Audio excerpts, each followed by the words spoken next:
Hi, Rich Karuba for bowlingball.com. This is the fourth in a series of bowlingball.com BowlVersity questions and answers. This is part 4. We get a lot of questions submitted to us, and the comments are placed under articles we post in BowlVersity. Most of the articles are originated from our staff at bowlingball.com, and some come from U.S. Bowler Magazine or contributing writers. So you can imagine with all the folks that visit our site how many questions we get asked.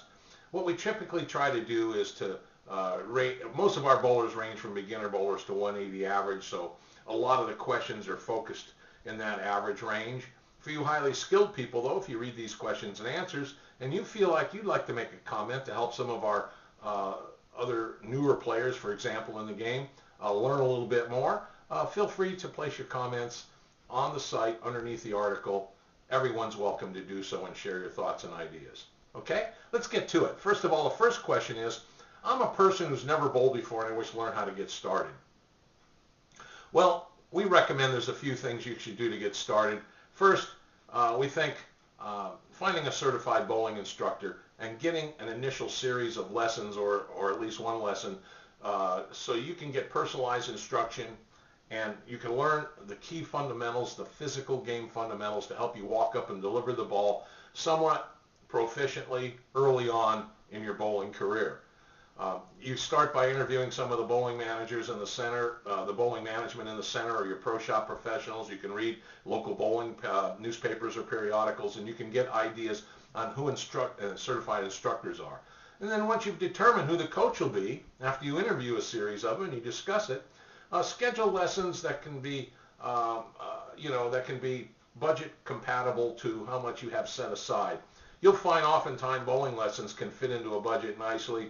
They're not nearly as expensive as many of the bowling balls on the market. Sometimes you can get 3 lessons or more for the price of 1 bowling ball. So those are things to consider. But we recommend you get your own ball, your own shoes, and your own bowling bag. Get your equipment set up. Have your pro shop professional custom fit and measure your hand. All that's very important.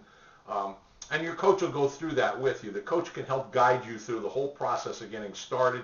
Trying to learn a game with no guidance and just kind of doing it on your own will prolong your enjoyment of the game because you won't perform as well as you're able to if you learn how to walk up and deliver the bowling ball, how to sight, how to target on the lane, how to make adjustments for spares. All those things fit into the puzzle, and it really helps you enjoy the game. We want you to stay with us for a long time, so give some thought to that. Next, I have the next question is, I've recently completed a series of lessons and I'm learning the game. Well, here's somebody that's already taken lessons. Let's see what they have to say. They go on, I really enjoy bowling. My coach suggested I buy myself a new ball to make sure I get properly started. Any suggestions on what ball to buy? Well, there are so many on the market, it really can be confusing. But if your coach, one of the things you should ask him is or the pro shop professional where you ultimately buy your bowling ball, you want to talk to them about the type of cover stock. That's the most important factor that you choose. The cover of the ball is what really makes contact with the lane surface. All the different cover stocks have a different degree of surface friction capabilities they'll generate. They'll grab the surface and they'll, if you've learned to roll a slight hook delivery because you've taken your lessons, you're going to want a ball that'll react consistently for you, that won't run away from you if you're lined up correctly. So you might want to consider some type of entry-level performance ball, perhaps, if not a plastic ball, which is the stiffest of the ball, it's going to skid the furthest and have less back-end reaction. You might want to go to regular urethane or an entry-level reactive resin. That's a good ball to start with. Those are the things that you need to discuss with the pro shop operator. Find out what's on sale too. And then of course, once you choose these bowling balls, you want to make sure that your first ball you should be able to use for shooting spares too. So you might not want to buy one of the real pro performance bowling balls that's really going to grab the lane and hook a lot until your skill and adjustment capabilities on the lane matches to the performance range of that bowling ball. Ideally, you want to build an arsenal, so you want to start with a good basic ball and then develop other bowling balls into your arsenal over time. That will help. That will give you more capabilities on different lane conditions, but you never want to use a ball that hooks unpredictably when you're shooting spares. So keep that in mind. The quickest way to raise your average, improve your spare shooting. Next, it says, I'm a right-handed bowler. I'm struggling with picking up the 10-pin. Any tips? Well, you know what, and we've got an article on this, and you can read all that stuff, but the number one reason bowlers miss spares is they don't walk their lines correctly. By that we mean if you're taught to walk a pretty straight path to the foul line where you end up on the same board you start on, as example, if your coaches teach you to do that and it's a good system to use, some of the best bowlers will walk away from their target a little bit and change the direction of their arm swing, but you really got to know what you're doing to do that, and you got to have a powerful hook to match up accordingly.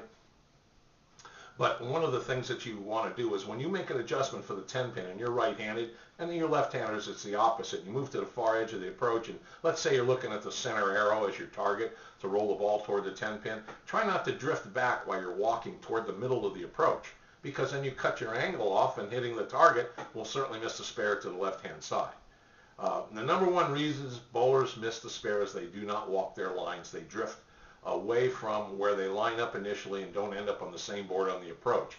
Another reason is to make sure you influence your toes and your hips and your shoulders, the angle slightly, so your body kind of allows your swing to follow through in the direction of that 10-pin.